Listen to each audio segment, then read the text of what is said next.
Yang Tuhan haruslah orang-orang Lewi, haruslah imam dari keturunan Lewi, bangsa Israel, ya, dari keturunan Yehuda.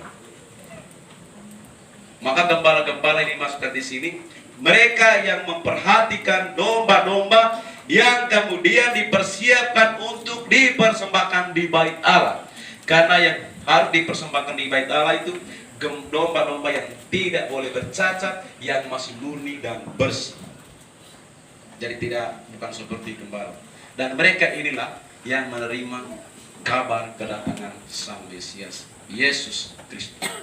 Dan mereka ini orang penting di bait Allah, karena hanya mereka yang bisa masuk ke tempat yang paling suci di bait Allah untuk mempersembahkan darah anak domba sebagai simbol penebusan dosa dari agama Abrahamik Yahudi pada waktu itu.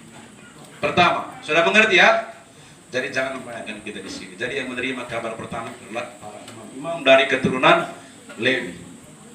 Yang kedua, yang menerima berita kabar tentang kelahiran Juru Selamat adalah penguasa dunia yang kita sebut sebagai orang Majus dari timur, 3 raja. Kita tidak bisa menama-nama suci, tidak disebutkan dalam suci apakah dari Syria, dari Babilonia, atau dari Arab, tidak tahu. Pokoknya disebutkan dari timur. Tapi mereka adalah 3 raja karena disimbolkan dengan mahkota yang mereka bawa dan persembahan yang mereka punya, emas, mur, dan dupa. Inilah dupa yang kita pakai dalam pernikahan kita itu. Itu sudah ada sejak zaman Yesus. Jangan kita karang-karang, bukan karang-karang sekarang ya. Itu persembahan dari 3 raja. Oke, itu yang saya janjikan awal tadi. Sekarang kita bicara tentang Yesus. Kita mulai dengan polemik yang sedang terjadi ketika saudara kita Elia bicara tentang revisi kalender. Tidak boleh pakai Isa Al-Masih, tapi harus pakai Yesus Kristus. Kelihatannya akan jadi. Ya.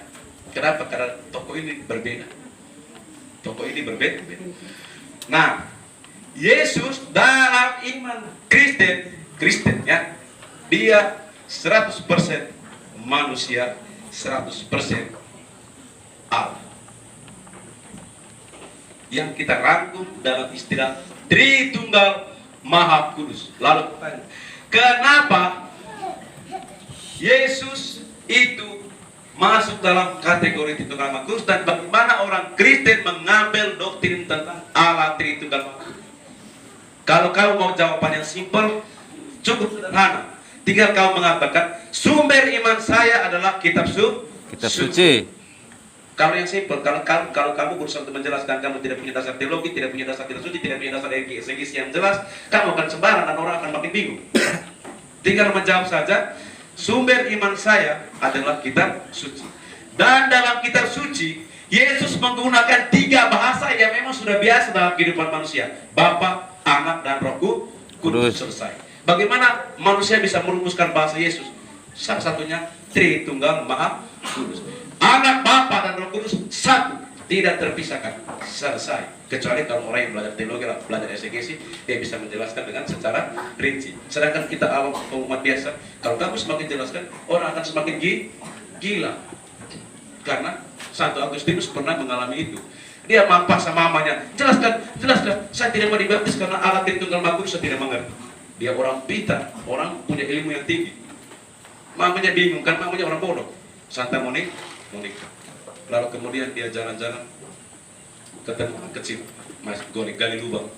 Lalu dia bertanya, "Hei, adik, engkau buat apa?" "Saya mau menampung itu air laut di motor di sini, mau penuhkan lubang dan sampai air itu kering tanpa air lagi." Dia tertawa, "Kamu nggak ada kerjaan ya?" Tetapi setelah itu hilang anak itu, dan dia mendengar seperti sebuah bisikan, pengalaman mistik namanya. Dia mengatakan, "Agustinus, cukup, berhenti.